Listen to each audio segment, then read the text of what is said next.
van días y varias semanas. He hasn't given no response, and it's been days, and it's been weeks, and he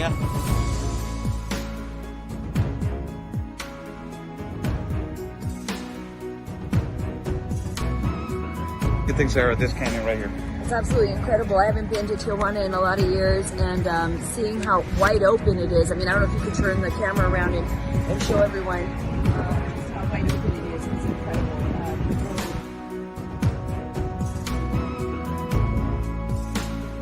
A couple of questions. So.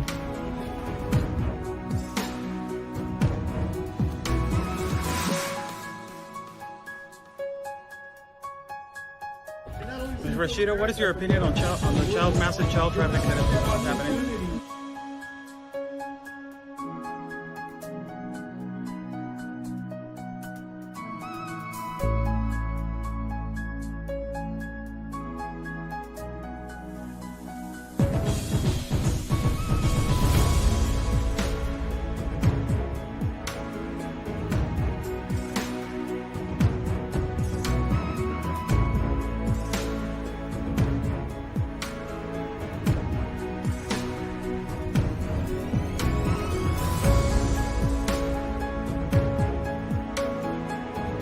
Y espero logren su objetivo de la justicia a su país. Luchen por su país. Say the best sacrifice for your country.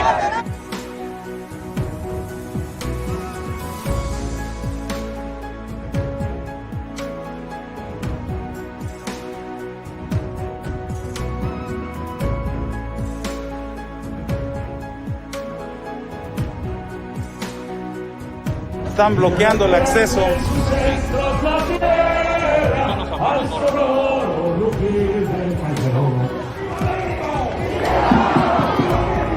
¡Viva!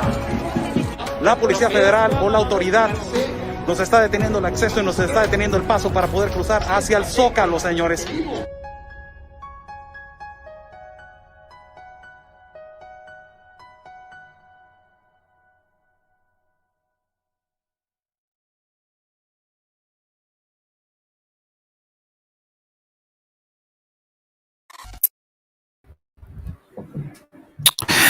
How's everybody doing? God bless everybody that is watching.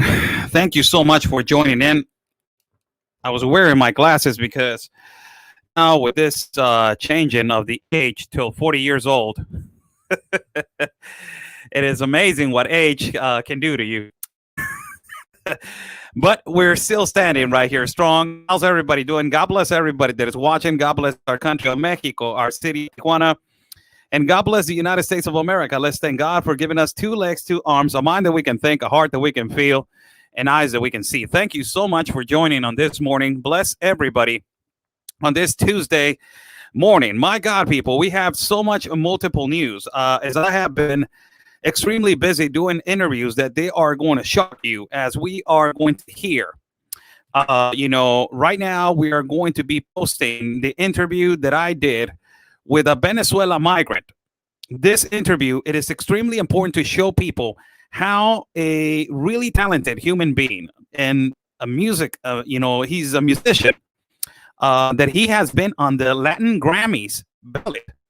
He has been nominated in certain awards in organizations in Mexico.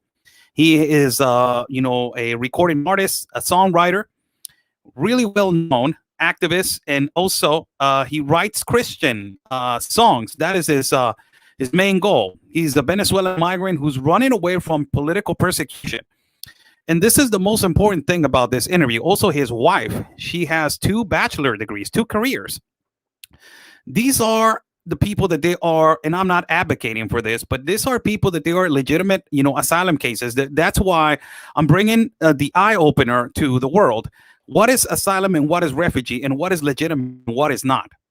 And these are legitimate people that they are, probably profitable for the United States, essential, and also to bring, the United States into a light where they can grow and grow and grow and grow more every day. But essentially, their cases going more towards the goal of hearing their cases. It is for you guys to learn and for you guys to hear what the communist agenda is doing. The communist agenda is doing in.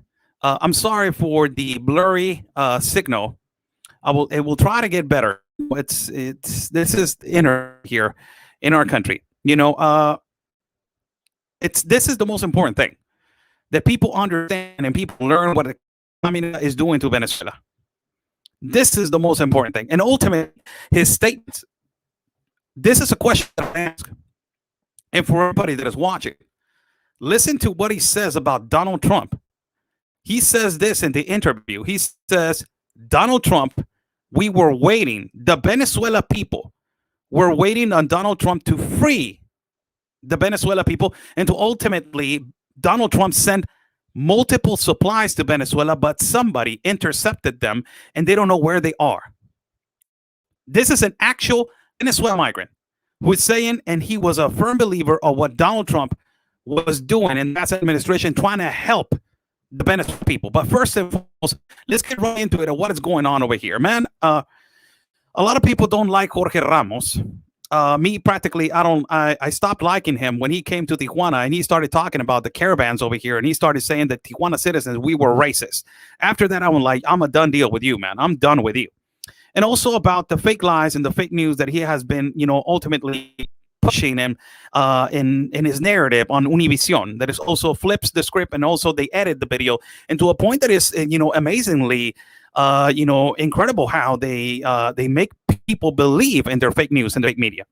But he has been the only one that from right or an independent media that also this journalist Jorge Ramos has been the only one that has gone and questioned the president Andrés Manuel López Obrador about the destruction of our country with insecurity and the massive homicides that have been occurring. God bless everybody that is joining in. Thank you so much. Buy me a coffee. It's on top of the link. If people want to contribute to our independent reporting, buy me a coffee. It's on top of the link. So thank you so much for contributing to our independent reporting. Much needed. Thank you. God bless everybody. We are people fun. So thank you so much. Also, we're live in Facebook and we're live on YouTube right now. If people want to share this video so we can get break those algorithms and try to get a little bit more reach. So this is what happening in Tijuana, man. Tijuana is categorized number 2 right now as the most violent and delinquent cities in the world. Tijuana has been for 2 years, almost 3 years, as the most violent delinquent city in the world in terms of cartel and assassinations until this year, this year, 2021, which Celaya, Guanajuato, was designated as the most violent delinquent city in the world. But now we get that Tijuana has gone into a killing spree. This is horrible. 6 police officers in the state of Baja, and particularly Tijuana, have been attacked. Police officers have been attacked by Cartel. This is the first article that was released by Milenio Noticias, and it says right there, on the top, it says armed men, ambush police officers in Tijuana, and they were searching for a minor that was participating on this ambush. It says 2 police officers, 2 municipal police officers were ambushed in the neighborhood better known as Tres de Octubre. And also, they were assaulted as wounded.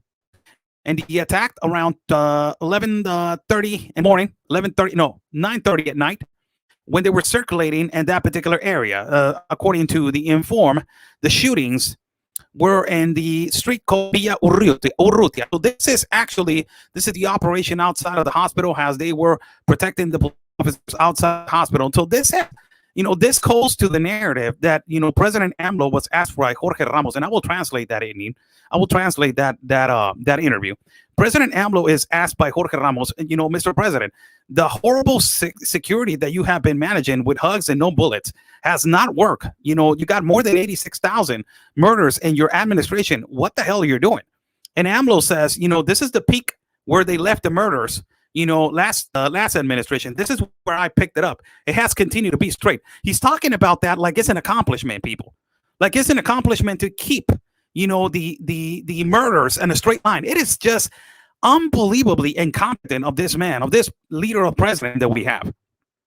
It's just unbelievable how it is continuing with this continuous, justification that it was because of the past governments, that it was because of this, that it was because of that. And we get another shooting right here on the other municipal city that is in our state of Baja California. They attacked, a police officer during a funeral of another police officer, and he got assassinated. This attack was done at a funeral where a police officer was being, served.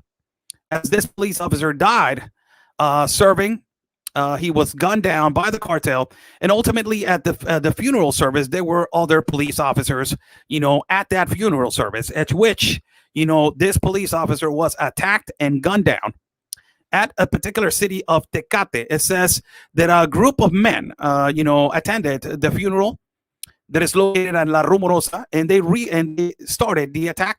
There's no detains right now. As you can see, the military right here outside. And the article was released on the 3rd of July. It says a group of men they tried to assassinate a police officer, a municipal police officer. Meanwhile, he was at the funeral service out of his partner that he was actually, gunned down and sadly lost his life in Tecate, Baja California. The incident happened at 10 o'clock at night.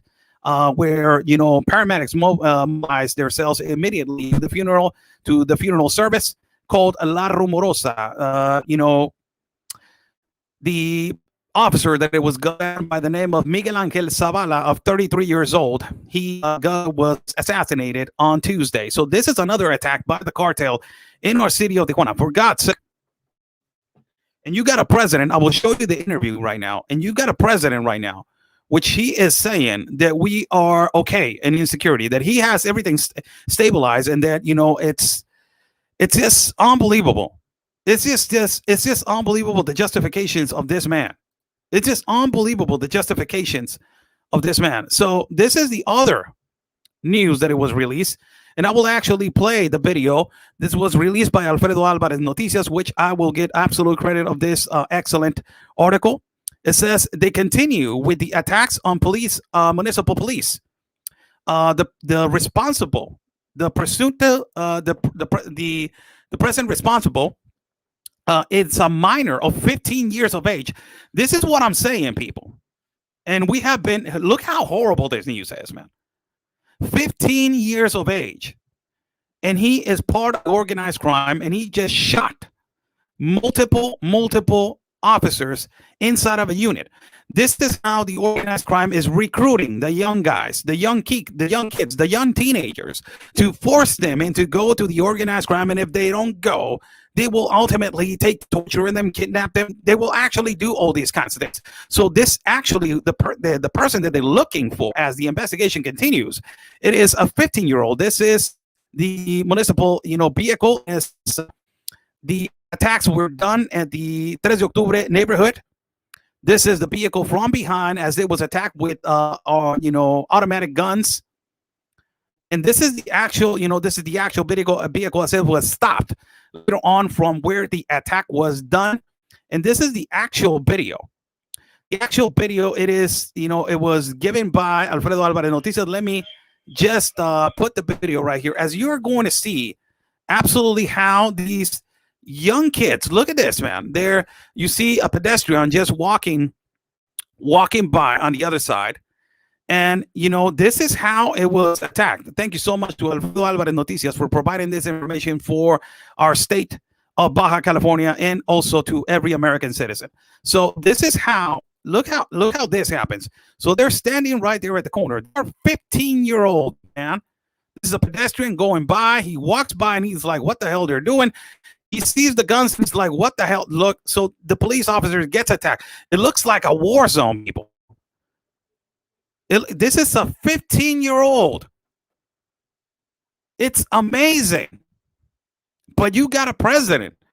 Look at this. You got a president. This is their normal, typical morning for you guys walking. This is what I've been saying. And let me pause the video right here to tell all the American public.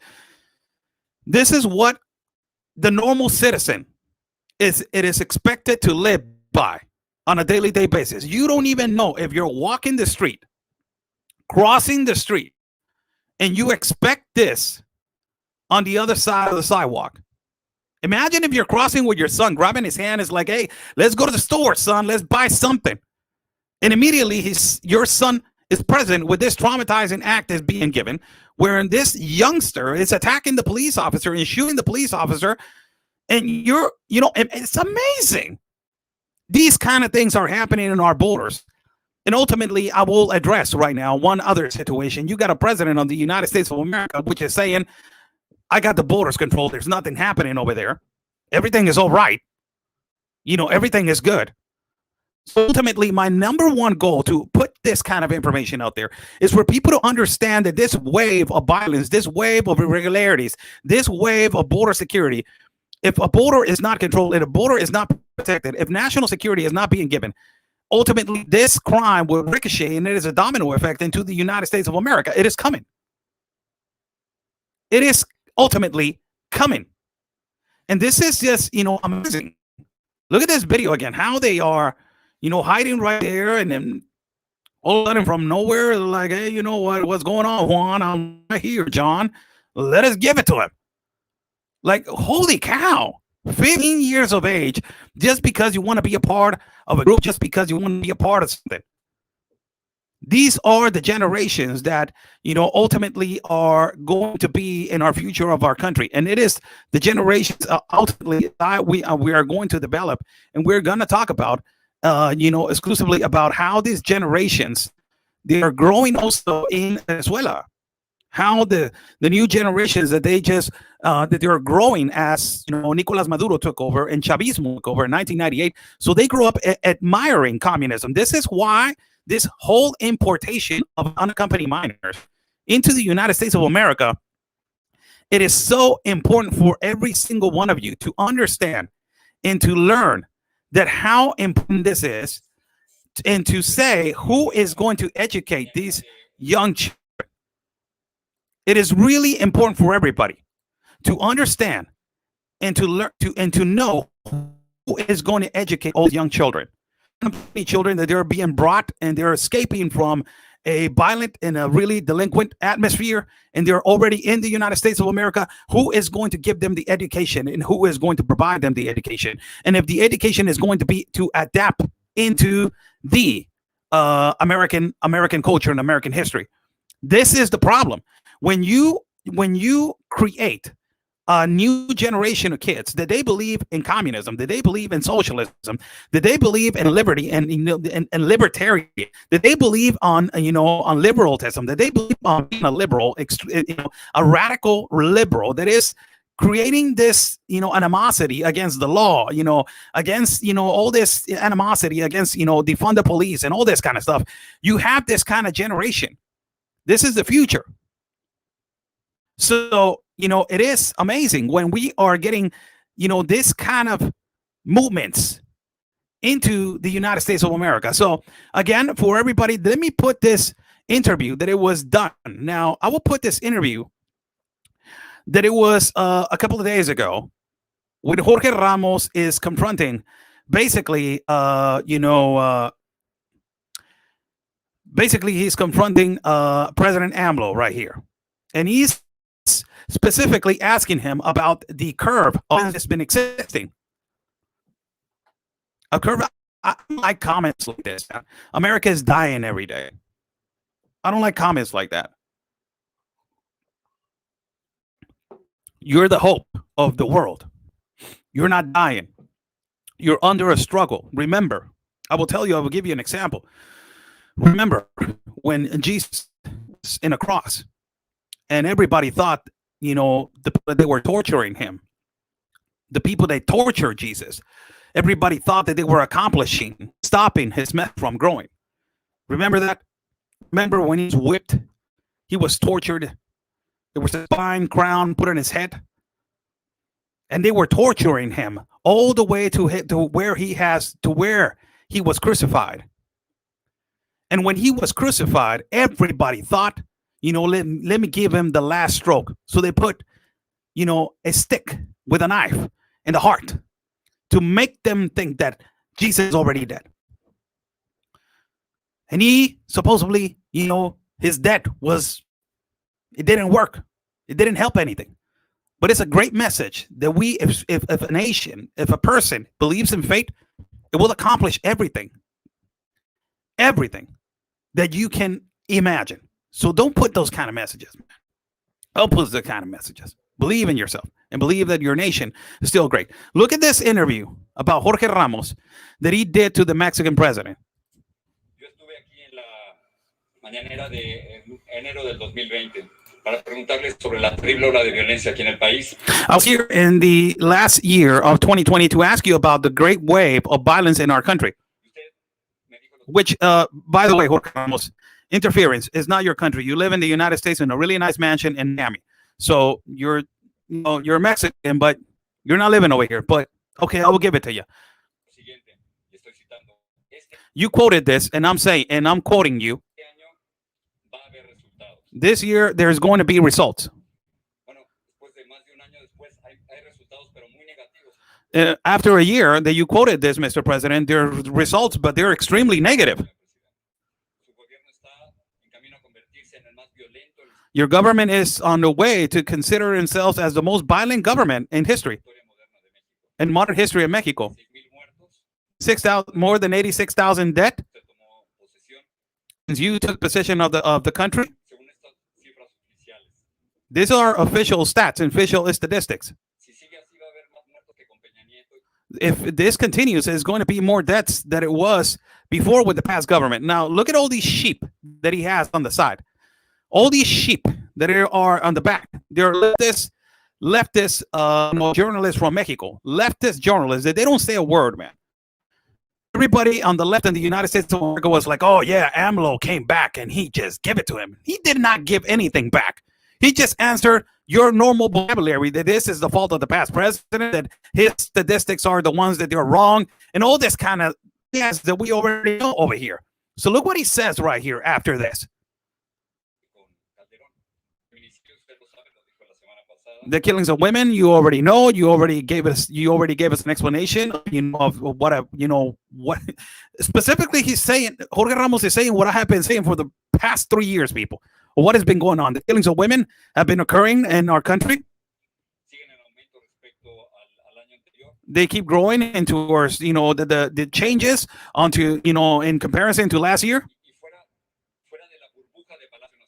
And out of the bubble of your governmental palace. This is extremely important because he says out of your bubble, the government palace. Why is he saying that? Because AMLO is acting like a dictator.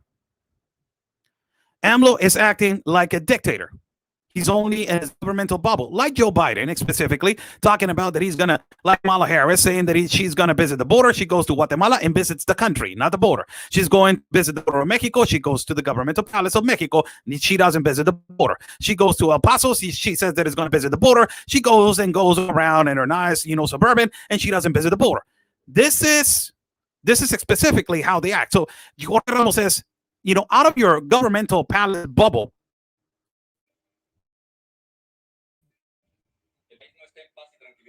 the country is not in peace. The country is not in peace and tranquility. They are killing almost 100 Mexicans per day. Wow, people. That statistic, it is horrible. He says they're killing more than 100 Mexicans per day under your administration. Look what he says. In Aguililla, Michoacán, a place that I've been giving you interviews about Michoacan people and people in Guerrero, that they're exiting on an exodus from our land of Mexico, running away to whatever place that they can, except Michoacan, where they are dropping C4 explosives. The cartel, they are dropping C4 explosives into the land of the farmers. They're forcing young kids and they're forcing teenagers to be on the cartel, and if they don't want to be on their cartel, they will force them and they will torture them. It's amazing. These statistics are horrible. Look what he says right here also. The situation that is happening in Zacatecas, in Reynosa, where, we just informed that 3 or 4 weeks ago, 14 innocent people were shot by the cartel. Reynosa, that is a border with McAllen, Texas. You did not go by your word, Mr. President, of not militarizing the National Guard.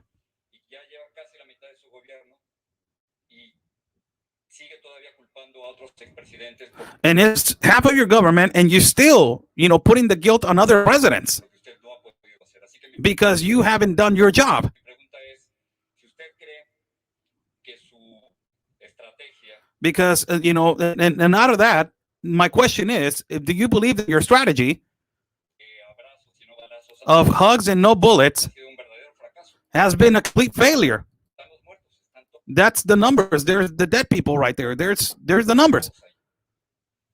Y si va a pedir ayuda, ¿por And if you're going to ask for help, remember that Donald Trump offered himself. You guys remember when Donald Trump offered himself to help the Mexican government? Do you guys remember that? When Donald Trump said, you know what, AMLO, and Donald Trump acknowledges AMLO as guy, because possibly they have a great relationship, because AMLO is really submissive to, and he knows what Donald Trump can do. If he says, you know what, I'll tariff you if you don't do this, man. And immediately he protected the borders. Now the tariff has been lifted. And believe me, AMLO is really happy because the tariff is not there. So open sesame at the borders in the South. So, when Donald Trump said, I will help Mexico, and also ultimately I will designate the cartels as terrorists. And ultimately AMLO said that he denied. Why? A lot of money. A lot of money, control, power. So you're not going to do that because you're going to start an internal war. And it's going to cost money. And ultimately you're going to eliminate these, organizations that are causing all this violence in our country. So look at the response that he says. And after the response that he says, I will put an article right here in front of you guys so you guys can understand qué no se ha podido? why you haven't accomplished. Look at his response. Remember what I have been saying. Yo tengo otras estadísticas. Yo tengo otros números. I have other statistics. I have other numbers. Your statistics are false. That is his justification for the past 3 years, man. 3 years. He has been saying, blaming the past presidents. The press was bought before. Now the press is reliable and transparent. This is the fault of Calderon. This is the fault of Fox. Where were you when Peña Nieto was in government? This is the neoliberal government. This is because of the, actual municipal presidents and your governments. Go over there, and if you want to say something about how your city is doing, blame your own municipal president. Blame your government. Do not blame me. These are all the justifications of him. And look what he responds. Immediately he responds this. I don't follow you. I don't agree with you. Look what holy cow. That is the thing about democracy.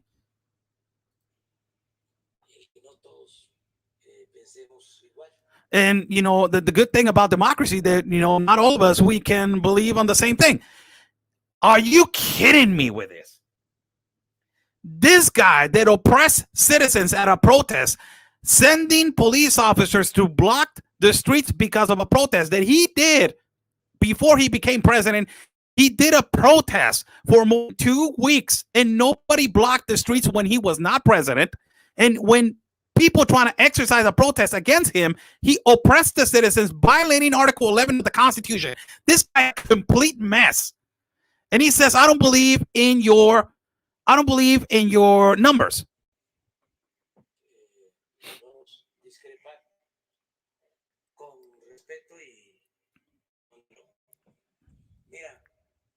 We can have a discrepancy, and also we respect the dialogue.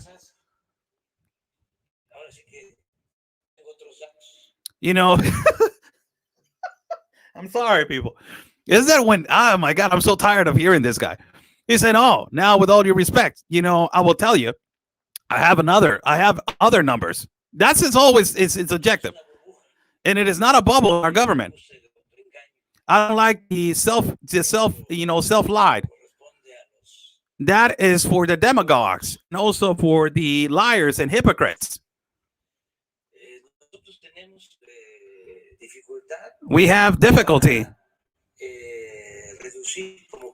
We have difficulty reduce as we want to the violence, but this is important.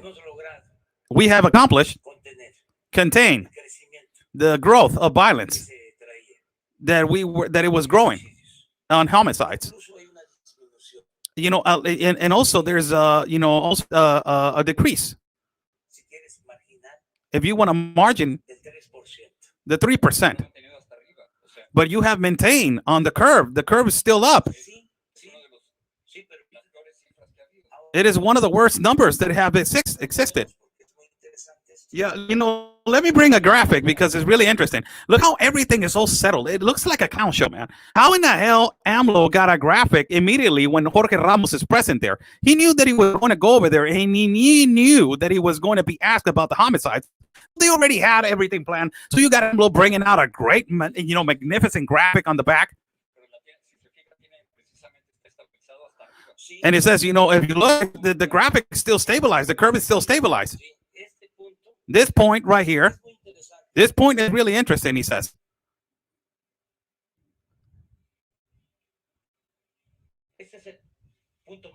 This is the point, highest point. This is where we got the violence and delinquency in our country. Look how incompetent this man looks. Look how incompetent this man looks. He's saying this is the highest point that we took when we took the country, it was right here.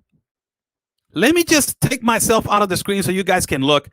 And unfortunately, when I put the whole screen, you cannot hear me. But let me just put the full screen so you guys can. And he says that this is an accomplishment because he has continued on a straight lane.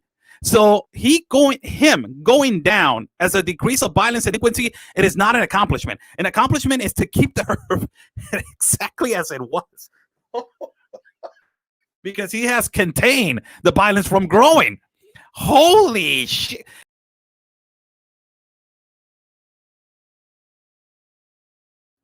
So you're basically saying that is an accomplishment that you have contained it by lowering down. It was not an accomplishment. So your accomplishment to give security to your citizens of Mexico was to give them more security and for the security to go down.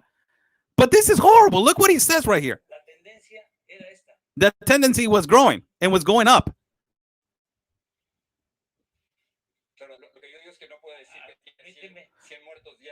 What I'm saying is that you cannot say that you had 100 Mexicans dying every day, and that is a successful, year. We inherited a bad government. It's not that I'm blaming the past governments without a reason, or the past presidents. But and it is a public dominion that the management back in the day, it was in charge of the organized crime. Just get to know this last words. Just get to know this last words that he just said, because we'll post an article right now before I go to the interview. Listen to what he said. He said right here, he said that the past governments had the organized crime was in charge of the country. So let me slap this guy in the face, man. Let me slap this guy in the face. So he's saying that the past governments were in charge. The organized crime was in charge of the country. This is an article that it just came out. It's about the CGNG cartel, that they are basically plastering all over their place their new equipment in our country. And it says right here, the CGNG shows off their new power in Michoacan with blinded trucks, automatic weapons, and drones. So you're telling me right now, you just told me on your morning conference that the organized crime was in charge in the past administrations with the past government and the past president of the country. This is 3 years after, Mr. President, and you have this organized crime that is showing off to the whole world and ultimately to our country of Mexico that they are well prepared to take over not only Michoacan but also the country. They are showing off their artillery. They are more well prepared than the military. They have better equipment than the military. They got drones. They got intelligence. These are people that they are now business people. These are people that they're not dressed with boots. They're not dressed with hats. They're not, don't have a ripped off shirt. No, these are people that they're wearing expensive clothes. These are people that they're intelligent. These are engineers, architects, doctors, that they work for the organized crime. These are really prepared people. And they're armed and dangerous. And they're, this brings me back to 18 or 19 Democrats not too long ago. They sent a letter to Anthony Blinken for Anthony Blinken to talk to the head chief of international relations, Marcelo Ebrard, for him to stop militarizing our country of Mexico. For God's sake, these Democrats. Holy cow. Stop military. And then who's going to take over the security? This people. So this article came out, and it was put out by Indigo, and it says right here, the CGNG cartel, they plaster their new equipment in Michoacan with blinded trucks, artificial weapons, and drones. And it says right here, the CGNG cartel has been considered the third more dangerous and delinquent group in the world. Inclusively, they've been, showing off their new equipment and their arsenal. They have taken over the municipal city of Aguililla, 270 kilometers inside of Morelia, Michoacan. That is a state. This is the equipment right here. That's a phenomenal equipment, huh? But he just said to Jorge Ramos that, the organized crime was in charge before. They were in charge. He just said that the organized crime was the past administration was the organized crime was in charge in the past administration. Since he took over, there's no organized crime in charge of his country. What the hell is this? What is going on with this? Not only that, people, you got an administration, again, I will say it, you got an administration on the other side of the border, that is the United States of America, the Biden administration, which is basically saying everything is controlled. The borders, there's no violence occurring right now.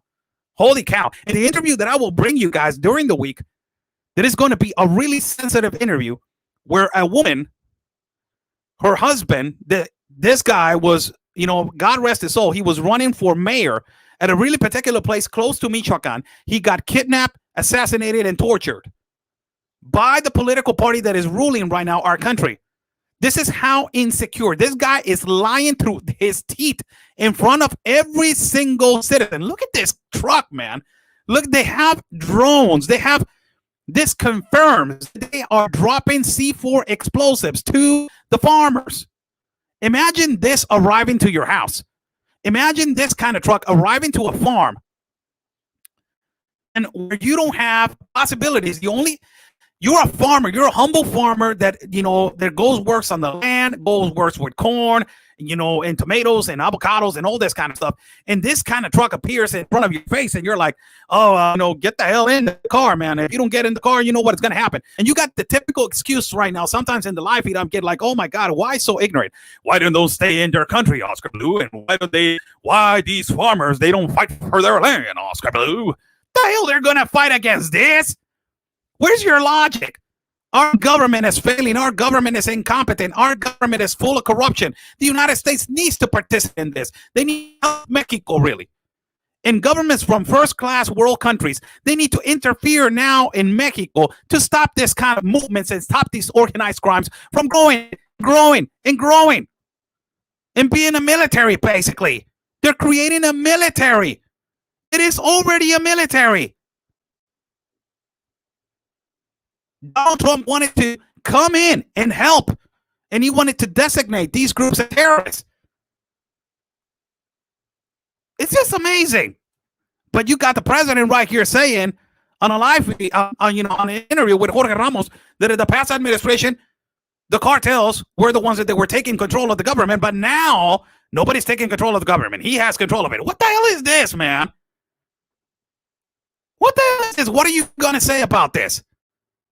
This is not, credible evidence about your failing on your government. Unfreaking believable. get into another topic.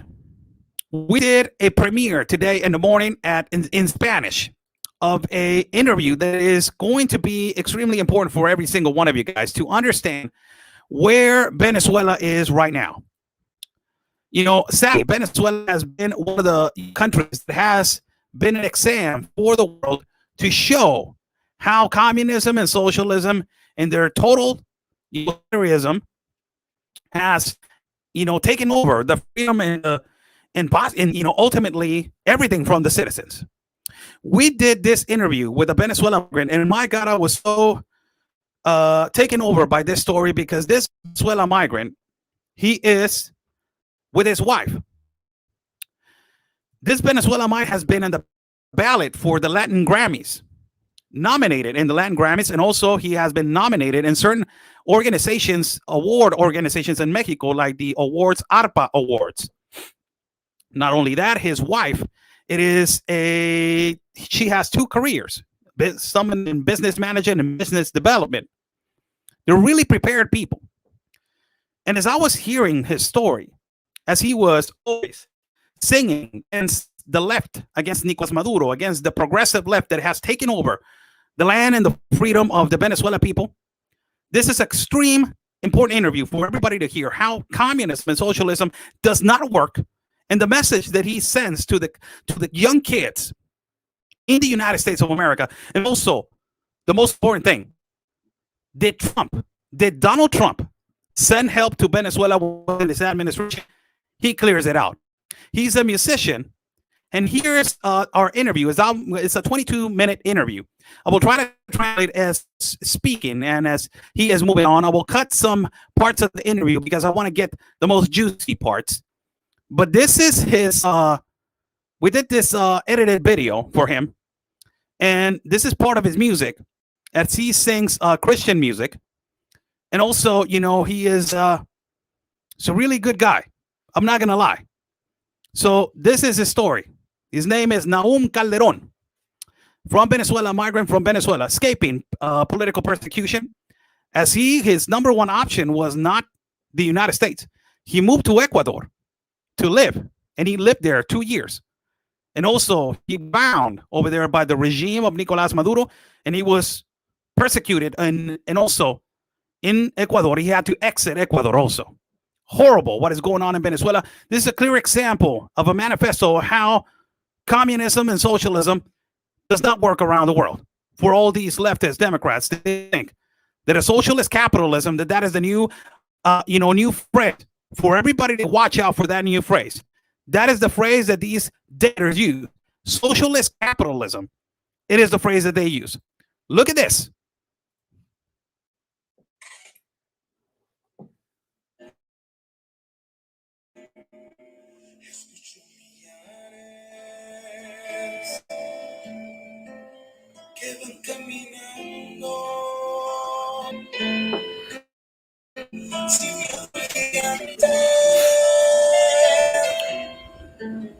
Que los va matando,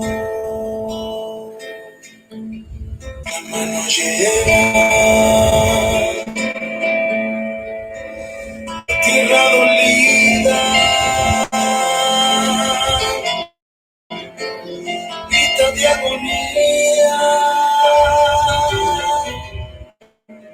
pero cuando empieza. Saludos, ¿qué tal? I will fast forward right here into the place that I start doing the interview.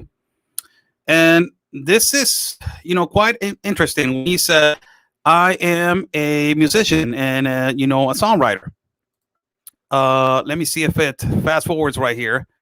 It's amazing how the internet is going real slow. But here is the interview when he introduces himself. Really talented guy. And these are really interesting interviews because you get to know how not, because there is a stigma of all the migrants being, not classified as working class. And there's a stigma also about, all the migrants being bad. As I have been, and I'm sorry for the people that they're going to get their feelings hurt.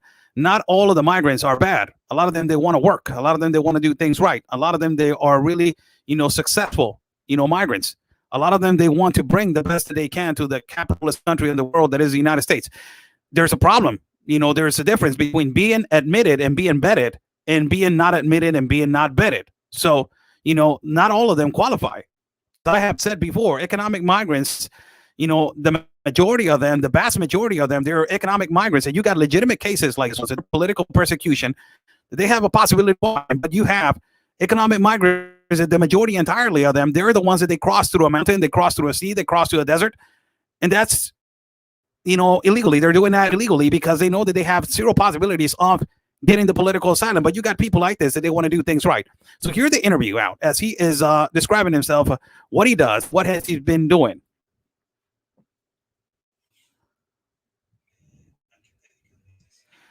What do you do for a living, and what is your, and we have a music artist in Tijuana. So what do you do for a living?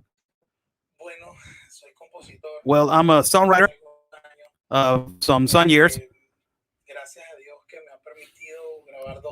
Thanks to God that I have been able to record two records, and I have been writing for several people.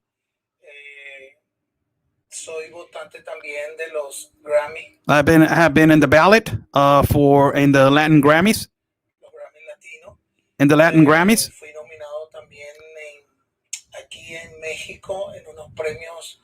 I was nominated also right here in some awards and ARPA awards right here in Mexico.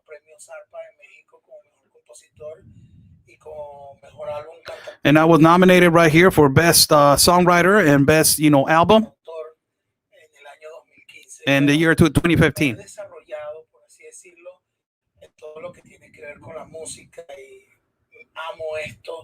I have been, developing my life in terms of music. I'm a musician. I love this. It's my way to express what I feel, to give hope to the people, and to be a voice for the other person that it cannot talk. They cannot talk. Mostly Christian music. And he says, yes. Yeah, but I try to help that message, to give that hope to people with my music, and to give those values, those Christian values, and be enclosed those Christian values to God. Because I believe the relationship with God is more important. And it has been working for us. And through all the experience that I have lived, the initiation of the persecution.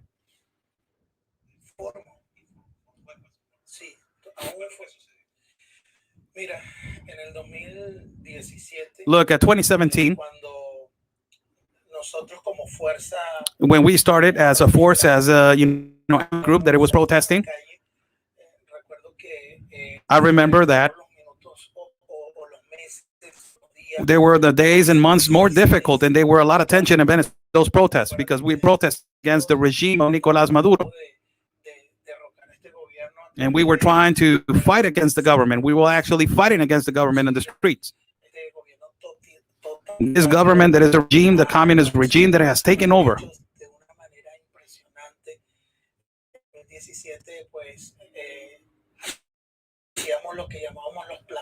In 2017, we were doing something that is called dones, that is kind of like a massive protest. And I was a part of a political party that is called Alianza Bravo, that is kind of a right-wing political party from 2014. I was in charge of the social part, help kids and help,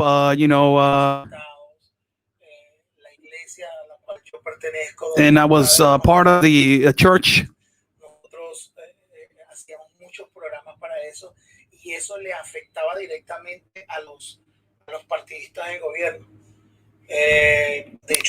There's a comment right here.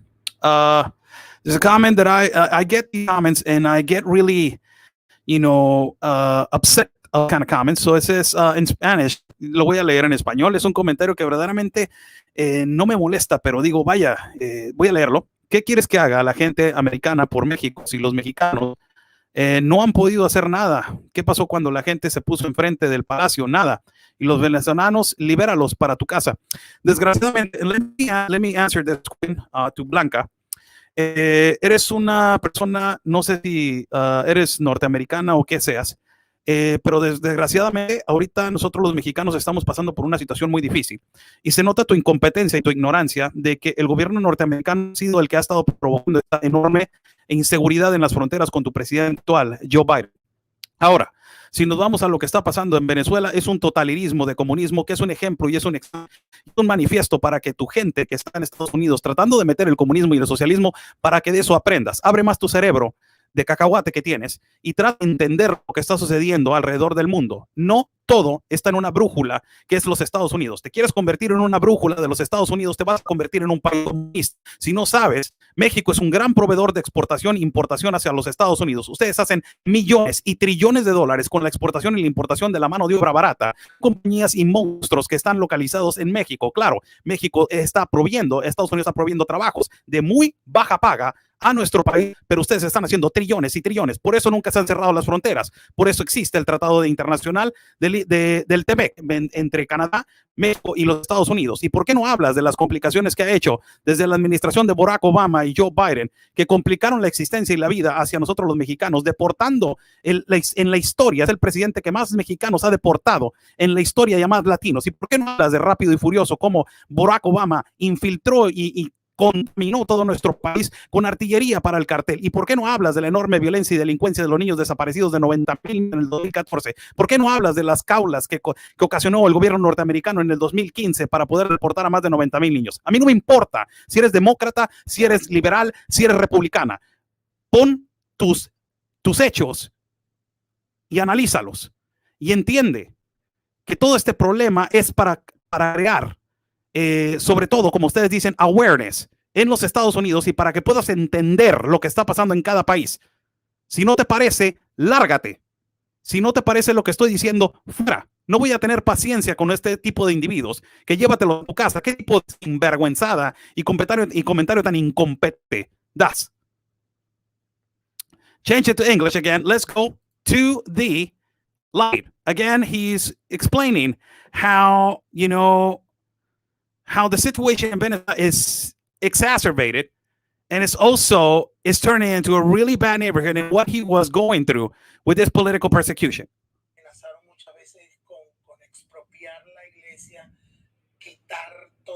Look what he says. They threaten the communist government. They have threatened to expropriate the church. This is what communist ideologies and what communist agendas and regimes they are trying to do. They're godless movements, people. They're godless movements that they're trying to take. They're trying to take away God from countries. This is exactly what is going on in the United States of America. As these regimes, these people that they're dictators, they're trying to take away God from a country. And this is actually what is happening right here in Venezuela. They try to take God, he said, they're trying to expropriate the church. Also, he says this.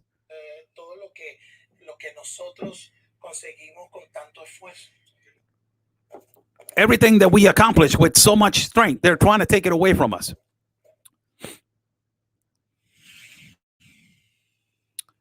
And I ask, what is the reality between, all those things that they have been saying, that there's no water, there's no electricity, there's no gas in the country? What is the reality? He said, because this is exactly what they're doing in the United States of America. This is exactly what's happening in the United States of America. The fake news. Look what he said. Look, Oscar, something is the news that you hear, and something is the reality that is happening in the country. Look at this. He says something specifically that is happening right now in the United States of America. He says, Oscar, something is the news that they're giving you on TV, and something is the reality that is happening in our country. It's amazing. It's just amazing. Look what he says right here.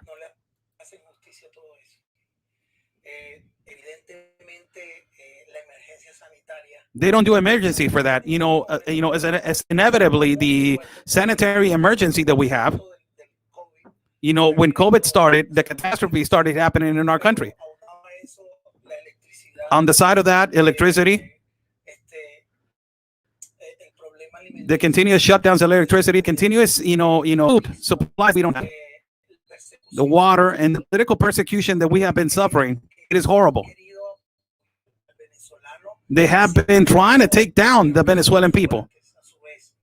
The communist agenda has been, trying to tear down our heart as Venezuelan people. And we have been fighting. We have been fighting to recover our country. That he has, strategically done since Hugo Chavez. He mastered this communist idea, this mastermind. He mastered this catastrophe.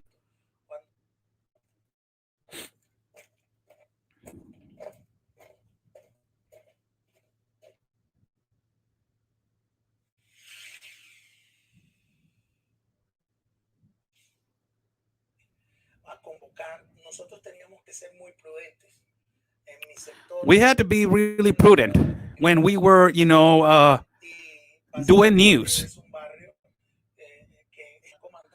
And when we were, basically moving forward, we had to be really prudent. We had to always, watch out for everything that it was doing, everything that it was done. We have to always watch out. This is a question, and this is a comment right here that inevitably I wanted to ask. And, I wanted to ask this because this is important for every American citizen to know. Was Donald Trump trying to help the Venezuela people free them from communism? Remember that the only person that it was trying to help Venezuela and the administration, I don't see Joe Biden right now, trying to help the Venezuelan people. I don't see Joe Biden trying to help the Venezuelan people right now. He said that he was going to help them. Do you guys see? Is he trying to release them and he's trying to put freedom on them? I don't see nobody on the Venezuelan region, on the administration of Joe Biden trying to help. This is a thing that I want to ask him. Did you heard if Donald Trump was trying to send help to Venezuela? Because this was the thing that we were discussing back in 2020. Donald Trump sent a whole boat of supplies to Venezuela to help these people. Donald Trump sent a whole boat of supplies to try to help these people. And immediately, he says, we heard this, we were really happy.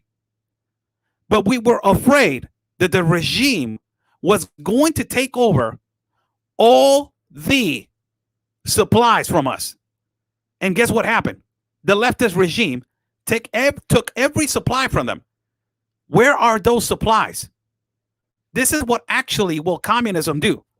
You got these AOCs, Alexandria Ocasio, trying to push communism into the country of the United States. Get the hell out of here. You haven't even lived in a communist country and you're talking about communism. Look what he says right here. The question is, the topic is, President Trump, he indeed sent help to Venezuela.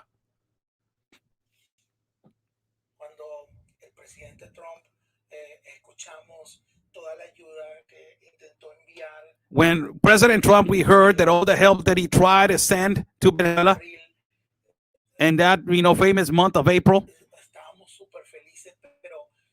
we were really happy. We were really happy that Donald Trump was sending help. At the same time, we were afraid that when we received that help, the regime was going to take it away and not give it to us. And it was, and also we were afraid of the oppression of the government. And basically that is what happened. And then I asked this question. So you guys, as Venezuela country, did you guys heard that Donald Trump was trying to send help to you guys? So he was trying to help you guys? Of course, absolutely. He was trying to help us.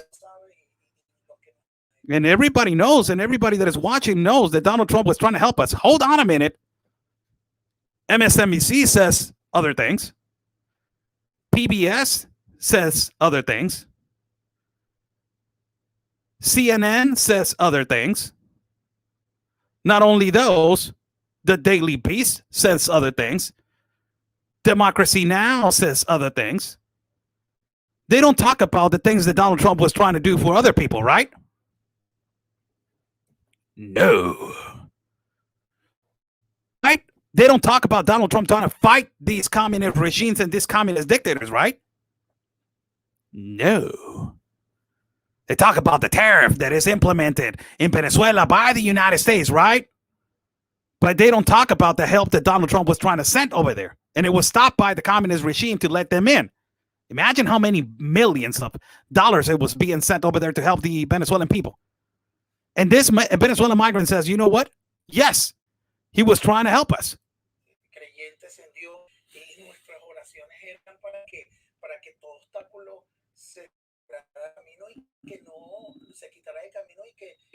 And our prayers were to every, for every obstacle to be released and for everything to be released and not to be, and nobody to be stopped. This is another topic right here that I will, try to, right here. Let me see. Where is it at? Where is it at? Where is it at? Where is it at? Right here. Let me forward a little bit. He says right here, the government has everything planned and everything is oppressed by the government. There's a lot of people that they not say they made it. And it says right here, communism destroys families. Believe me that everybody brings a lot of hope.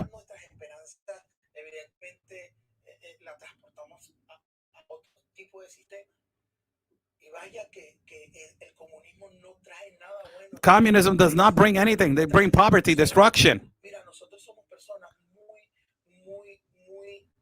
Look, Oscar, we are really family-oriented people. This is happened 4 years without seeing my brothers and sisters. 4 years without, seeing my brothers and sisters. I want to say hi to a troll that is in the live feed. I'm not supposed to be giving you time, but how you doing, Ralph? There's a guy by the name Ralph. I want to say, how you doing? How are you, man? How do you feel right now? Let me give you 1 minute of your time. You're probably possibly in your late 40s or late 50s, sitting down right now and just, how do you feel to be acting this immature, man? Or whatever you are, if it is a troll or not. Is this fake news? So when is it going to be real? So let me ask a question. Because this is the argument of every leftist.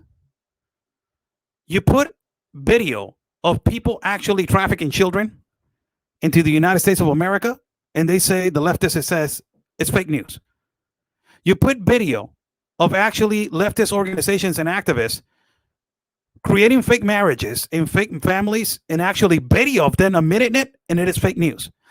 You put video of actually activists from the United States of America coming into our country of Mexico and incentivizing to be put across to the United States of America illegally, and it is fake news. You put evidence of activists of the United States of America acting as a Department of Homeland Security officer with proof, with the interview, and also providing proof with video of this, blackmail that they did to a migrant, and it is fake news. You put actual video of people crossing to Reynosa, people crossing illegally through all these kind of places, and children being dropped on the other side of the border, and it's fake news. You hear these two people from Venezuela migrating and actually giving you a statement of what communism it is about, and it is fake news. I will invite you then, Ralph. You live in the United States of America, I imagine, right? I imagine that you live in the United States of America. I live in Tijuana. Whenever you want to come to Tijuana, I will greet you at the border, and we can walk through the wall. And also, we can ultimately go to Venezuela if we want. If you want, we can go to Venezuela. The guy says right here, I invite you, this Venezuelan migrant, on the last things he said, I invite you to, to stay in Venezuela for months. I don't know who's doing this kind of comments, but it's just, You know, it's just amazing. You know, I don't really understand sometimes people, man. So this is the migrant talking about how communism does not work. Oscar, si yo no me iba, le iban a hacer daño a mi familia. He says, Oscar, if I was not leaving Venezuela, they were going to probably, you know, do something to my family. Y yo tuve que hacerlo por amor a ellos. And I had to do, you know, things for them. I had to do things for them. Primero está mi familia antes que mis propios intereses y And first is my family, you know, first than my personal interests. créame que quiero seguir ayudando en el 2019 And believe me, I want to keep helping in 2019. como músico, como Like a musician, hice una canción, composing a song, la lancé por YouTube para ser una especie de voz, un portavoz. you know, to send to YouTube because I want to be a voice to help the Venezuelan people. La canción se titula Sin miedo al gigante. You know, this is a song that I wrote and it was put on YouTube and is getting a lot of views and it's called Without Fear of the Giant. He's referring to the communist giant. A pesar de todo, nosotros no seguimos teniendo miedo. You know, although all these attacks, we are not afraid. We are not afraid of this communist regime. Creemos que en algún momento todo esto va a cambiar And we believe that in one day, everything is going to change. y Venezuela va a volver a tener el resplandor que tuvo en los años 80. And Venezuela is going to go back to the years that it was the best country that exists in the continent of America. And it was, you know, possibly, you know, not only the best continent of America, but it was the best continent of the continent of America, but the best country for us. Look at his song right here. We're going to play a part of his song that he is on YouTube as Naum Calderón.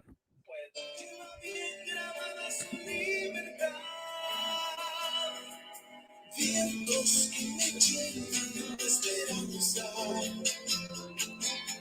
aires de compleja libertad,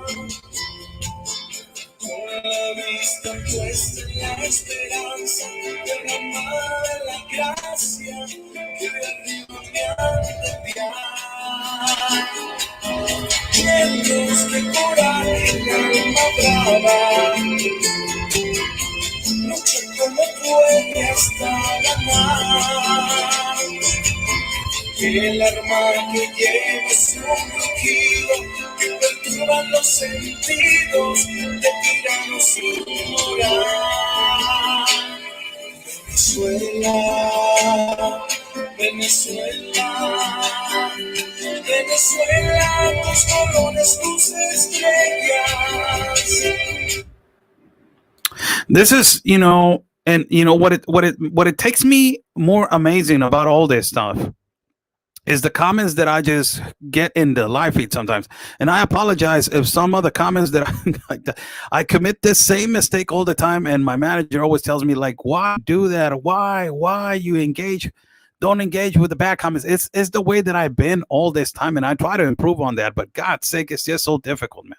And sometimes I miss some comments are not directed to me. And I take that comment really, you know, towards me. So I relate to that. So I apologize if that comment or whoever it was commentating, it was not talking about specifically us.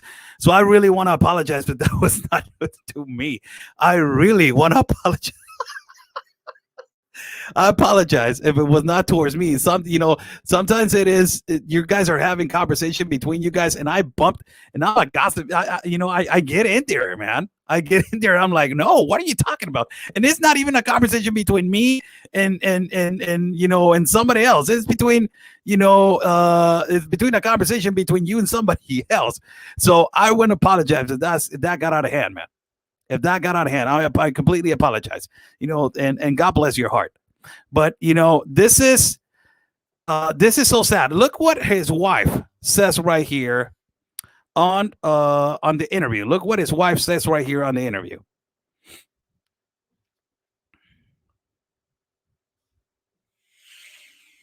The question is, what is the feeling of Venezuelan women?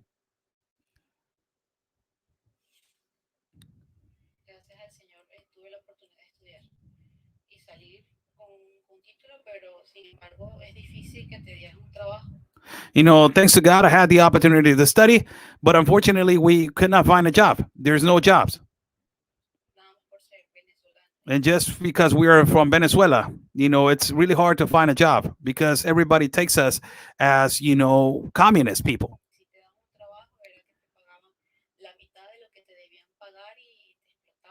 If they give you a job or a something like that, they will give you half of what you really deserve, and they exploded you.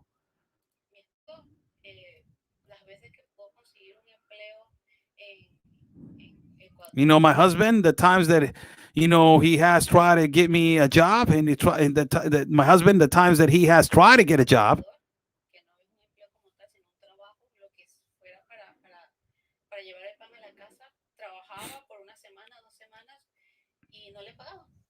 sometimes my husband used to work, from one time to, one day to another, and they did not pay him because of the full fact that he was from Venezuela.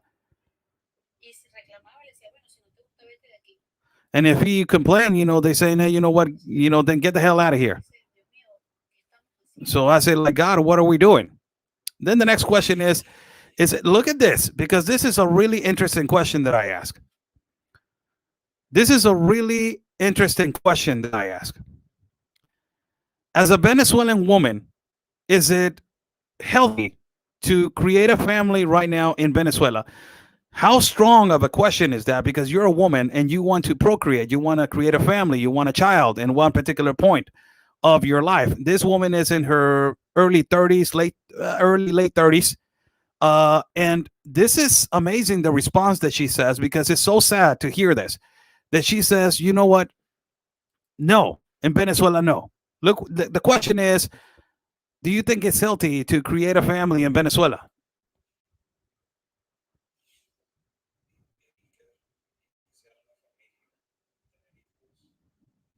Do you believe that, creating a family in Venezuela is healthy? No, it's not an option. I love with all my heart in my country. I would love to come back with my country when my country is going back, is my country like the one that I knew.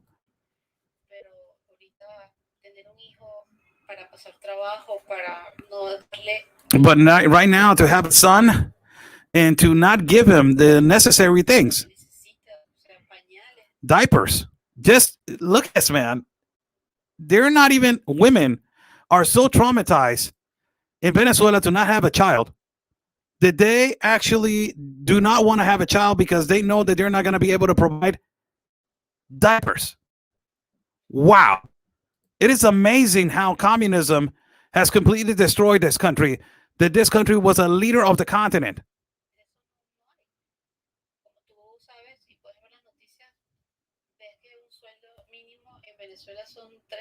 As you know, and as you have seen in the news, you got a minimum wage, a monthly minimum wage of $3 to $4 a month. $3 to $4 a month, people. $3 to $4 a month. Wow. His GDP of Venezuela is minus 36. You're complaining about your minus 4. Mexico's complaining about their minus 8. Try minus 36. Plus, minus 4, it was when COVID attacked the United States of America. But ultimately, now the United States has plus 6, I think so, plus 6, plus 8.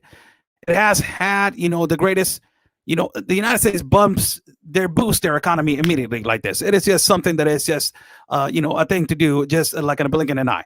But, somebody's asking a really interesting question right here. Soylent Green as People says, did they give up their guns? Yes, they did. This is a communist regime. They take away all your constitutional rights. They're dictators.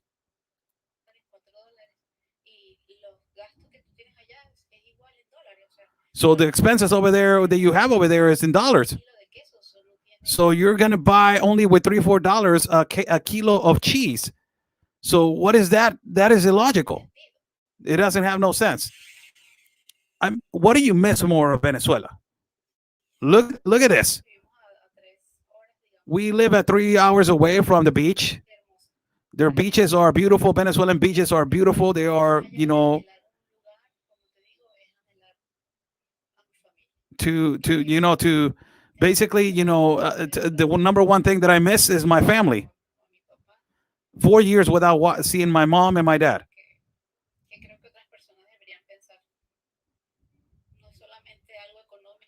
A lot of people are thinking on economic reasons. I only think of my family. I want to hug them. I want to kiss them.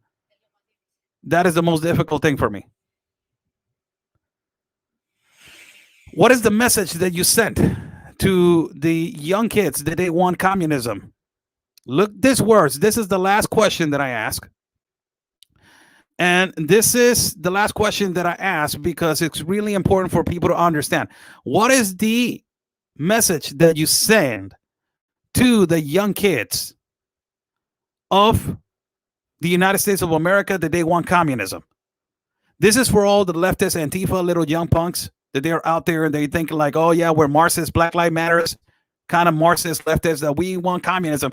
I was remembering a guy, he was an African American, and he was, oh my God, you're labeling Oscar Blue, you're labeling a guy by African American. Okay, he was a Black American. Oh my God, you're putting color, Oscar Blue. You're putting okay, he was a guy. Okay, you're saying guy. That's a pronoun. Like you gotta say human being. Okay, he was a human being. Oh my God, you're violating his right. Oh my God, holy cow! How do you address a person nowadays in the United States of America, man? How do you address a person nowadays in the United States of America with this generation of crystal? So there was this guy of the Black Lives Matter, whatever protester guy, and he was saying, you know what, we need a communist agenda we can have a communist system better for the people of color, brown, black, and all this kind of stuff. And he was like, had all his gear and all this camera stuff. And I'm like, man, that's really communistic. Oh, wow, you got all this gear, man. That's really nice. This is what he says about his message to the communist young kids that they want communism in the United States of America.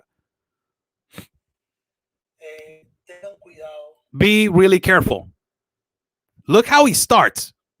He says, be really careful. One thing is what the books say, and the other thing is the reality of what they do. Be really careful. One thing is the reality of what is written on the books. And another thing is the reality of what has been said. This is truth, because all these communist things that they're being brought into the United States of America is kids that they're reading only the book. They read the book, so everything looks beautiful on the book, right? All these guys that they're coming out of Brown University, they're coming out of Berkeley University, all these liberal, colleges. That they think that communism is that, oh yeah, you're studying. I'm a master's at Marxist studies. Communism is the best option for the world. Have you lived in a communist country? No, I haven't lived in a communist country because there's no necessity. I can implement my knowledge from a capitalist country of the United States. So he says, one thing is what they teach you on the books. Be careful, because it is really different from how they apply it.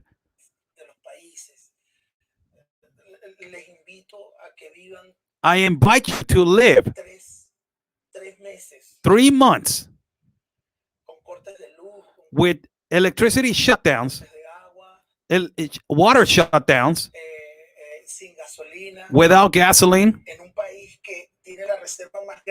in a country like ours that it has the biggest reserve of petroleum in the world.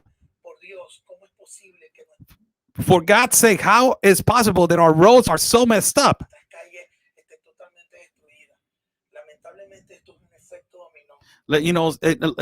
Sadly, this is a domino effect.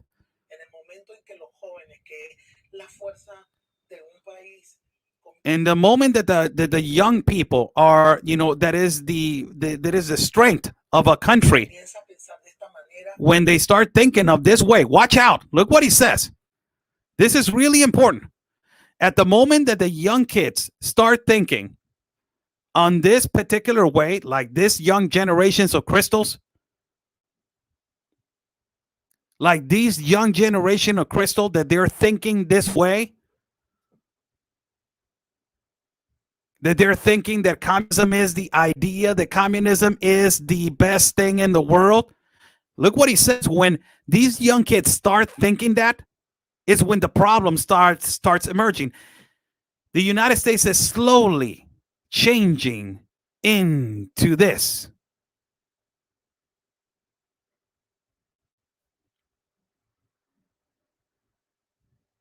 Slowly is changing into this. Look what he says right here. Ya después viene el debacle económico, el debacle social, el debacle de la sociedad. Por otro lado, aquellos compatriotas, you know, this comes with the debacle of society. This comes with the debacle of how things are being handled. Aló, don Julio, ¿cómo estás? Y no has logrado absolutamente nada y no has llegado a nada. Y aquí seguimos y estamos creciendo y mejor que nunca. Saludos para ti y sigue sumergiéndote en el último precipicio del excusado. Saludos para ti. Un abrazo hasta donde quiera que estés. ¿Cuál karma? Estoy más feliz que nunca, la verdad. Y cruzando y yendo y viniendo. Saludos para ti. Besitos. Look what he says right here. It is amazing what he says. He says, you know, it all relies, communistic ideologies, it all relies on specifically, you know, how the young people, if the young people do not stand and do not believe of what is really happening in other countries about communism and socialism, that would automatically destroy a country. This is sadly occurring right now in the United States of America. Sadly, it is occurring right now in the United States of America. Sadly. And how it's so sad that these new generations, they want communism in their country and they haven't experienced it. Look what he says. This guy, he is a famous songwriter. He has extremely great talent. He has been nominated in the Latin Grammys. He has been nominated in some, you know, in some also awards and you know, celebrations in our country of Mexico. He knows about communism and socialism. He sings for the people to fight against communism and socialism. He has fought with his wife in the front lines for his country for years. And he has seen how these new generations have only grown into a communistic and socialist dictatorship. So these new generations that are growing right now in the United States of America, and then they're coming into the United States of America, all the unaccompanied minors, if they go into blue states, or not even blue, let's say blue, whatever, leftist, liberal, communistic states, they will grow up into this idea of defund the police, destruction of the United States of America. We don't care about sovereignty. Open the border. Communistic ideology. They're building a regime. The United States is building slowly by slowly people that they have an ideology of indoctrinated people. There's the necessity of people going to the other side of the border, yes. And ultimately, there's the necessity of people, you know, going to the other side for their actually running away from fear, that there are legitimate cases like this. But there's the other half. It's a colonization of the border slowly by slowly. And it is going to create a new generation of people that they are going to be woke for the leftist ideology, and they're going to want this kind of thing. This is his last part of the song, which I believe that is, you know, this is really important. As I, you know, this interview for me was really personal, because you create a relationship with people that they're against communism and they're against socialism. You know, and this is an incredible interview, which I really take to the heart, because these people express all their feelings and how they and what they have been going through on all these years against socialism and communism. And you got people in the United States that want this, man. It's the most unbelievable thing. It's the most unbelievable thing. It's just incredible how these young kids, they don't even know what they're getting themselves into. It's just unbelievable. Salud, Ramón. Saludos, Oscar. Está tremendo en nuestros países de México y Estados Unidos.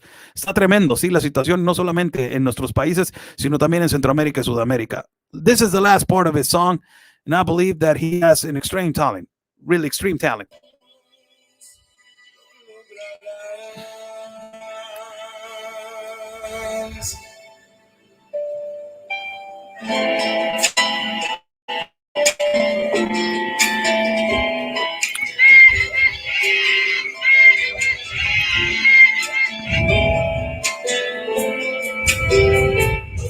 Pese a esto, la fiscal ha acusado al gobierno reiteradamente de utilizar incorrectamente las armas de control de multitudes.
Was really a privilege to talk to this man, and ultimately to learn every time that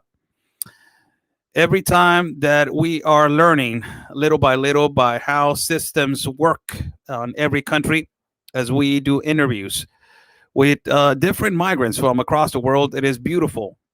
It is beautiful to listen to these to all of these migrants that they are coming into the country with a purpose. Remember that we stand for legal migration, legal, peaceful, and documented and with a purpose. And it is, when you hear stories like this, it's heartbreaking, because you sit down and you say, what the hell is the United States doing, man? What the hell is the United States doing right now with these communist ideologies? What's going on with these young kids right now in the United States of America? They are basically creating these communist ideologies. What are they doing, man? The hell they're doing?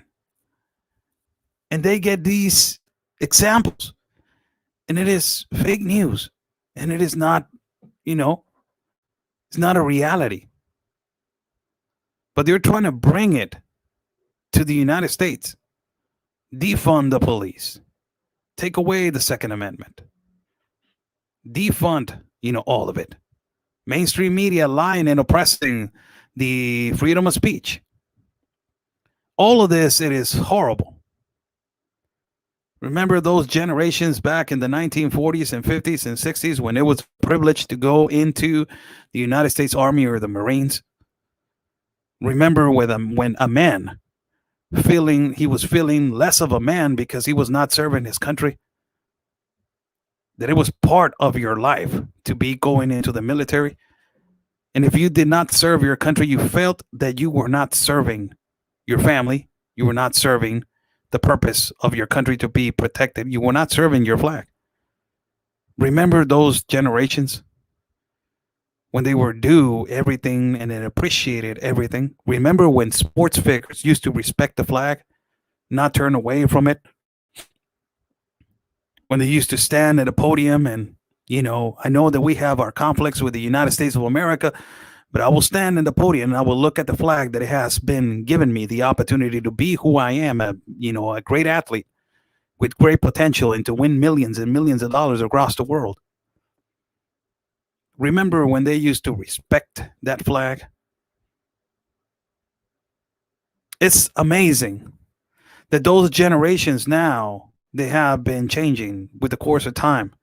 into an idea to disrespect the flag, to not appreciate the United States of America because of civil oppression, and because of a police brutality and abuse of power oppression, and because of systematic racism of the white man. That is ultimately their narrative, to do whatever the hell they want. That is their narrative. The systematic racist, the white man that is persistently attacking me and not letting me be, the snowflake, trying to create men into feminized men. My God, he's such a sexist. Not a sexist. I don't have nothing against people that they have another preference of sexuality. Really, I don't have nothing against. You treat me with respect, I'll treat you with respect. That's, you're a human being. Does not even matter if you have long hair, different, whatever, different. It does not even matter for me. Really, I'm not getting into that topic. I have respect for you. You respect me, I respect you. But it's different when you are getting into a conversation of respecting your country and supporting your country and backing your country to be the greatest country that exists. It is just so sad to see how the United States is slowly transforming little by little into a country that is not the United States that it was before. It is not the United States as it was before, really. You got a post that I did, Ilhan Omar, and I will read it again because I believe, lastly, we are an hour and 31 minutes. Wow, man, I really extended myself on this video. I really extended myself on this video. I'm so sorry for my my manager that she has things to do. But I will do this last thing for the people. I will read this last comment. I'm sorry, manager. I know that you got things to. I know you got a lot of things to do, but this is the last thing. This is a post by Ilhan Omar. This was a thing that she said. She said, Ilhan Omar says every illegal immigrant in the U.S. should have a pathway to citizenship.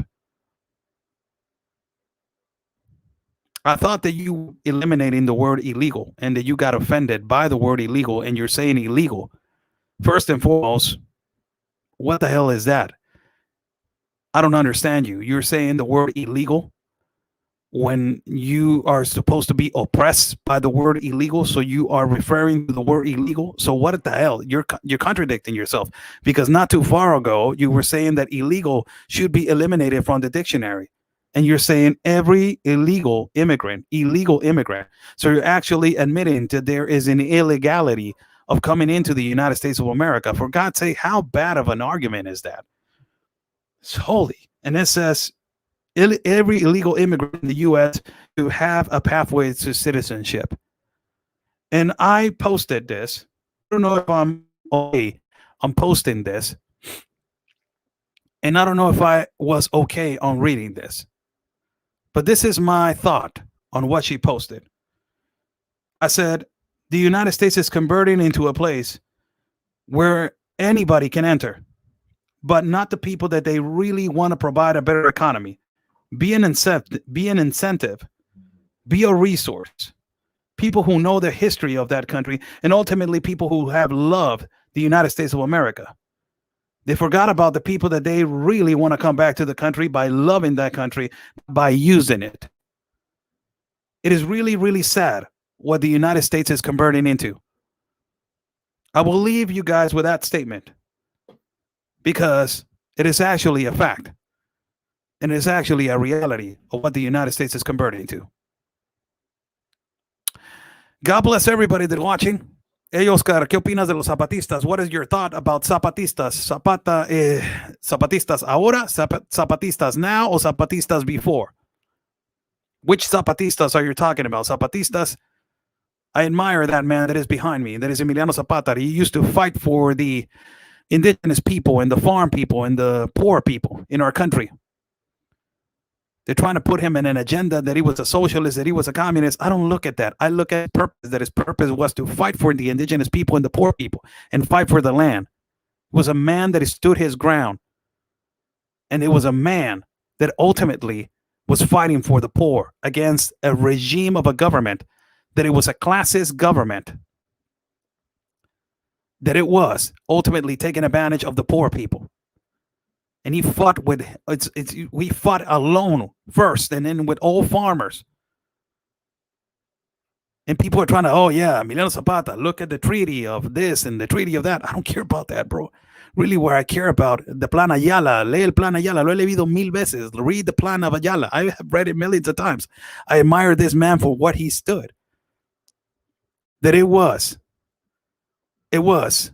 a, you know, a really important man for our history. You know, it's really amazing what our history has become, and a country without history is not a country. I'm sorry for my opinion is a reality. Now we're in 36. I'm about to say goodbye. Thank you so much. I'm excuse myself to my manager. You know, I'm sorry if I extended. I did not look at the time. I apologize for you. God bless every single one of you. Thank you so much for joining. Buy me a coffee is on top of the link if you'd like to contribute to our work. And thank you so much. I was watching the contributions coming in. Thank you so much for every single one of you that has been contributing to our independent reporting. God bless every single one of you. I will be playing the interview right now, the whole interview in Spanish in Facebook, the one that we just did with the Venezuelan migrant, which I think that it was a phenomenal interview. For people in Spanish that want to see it on Facebook, I will be playing it right now and uploading it to our Facebook page. God bless you all. Follow me on Facebook, YouTube, Instagram, Telegram, Rumble, and also Facebook, YouTube, Telegram, Facebook, YouTube, Instagram, Telegram, Rumble, and also Twitter. I'm not posting anything on Twitter. A lot of people are saying, hey, you know, you should engage more in Twitter, Oscar. You should engage more in Twitter. I really, I don't really want to. Really, it's just too much. But I will try to do Twitter now, and I will fix my Twitter account because people cannot find me as Oscar Blue. I have registered the account really, I don't know, incorrectly, so I had to change it. So I will change it. The account, I will change it. I extended myself too long. God bless you all. Stay safe. And like we always say, people, peace and love. Because always your country's first. God bless.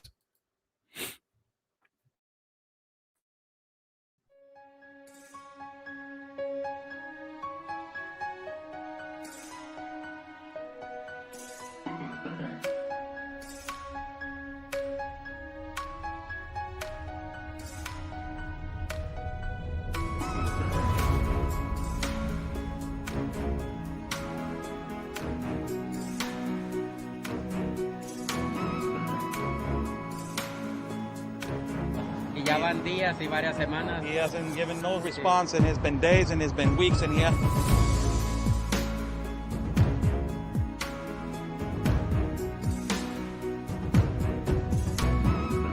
Good thing, Sarah, this canyon right here.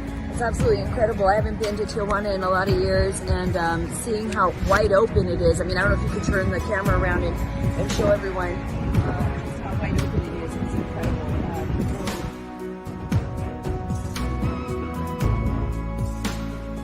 Couple of questions. So.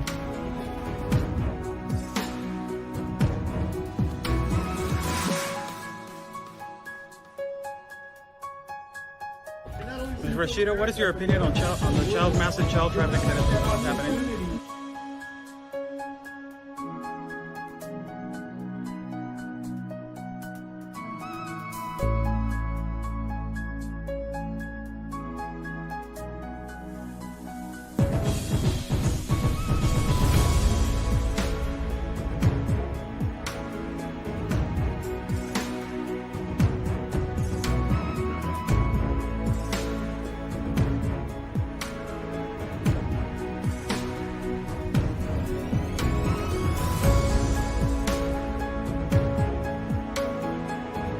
Y espero logren su objetivo de la justicia a su país. Luchen por su país. Say the basically fight for your country.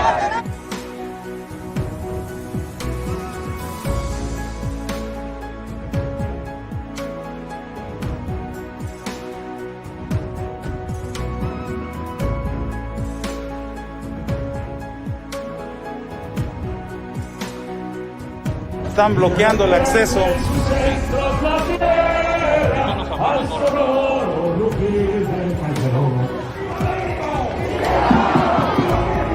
¡Viva! la Policía Federal o la autoridad nos está deteniendo el acceso y nos está deteniendo el paso para poder cruzar hacia el Zócalo, señores.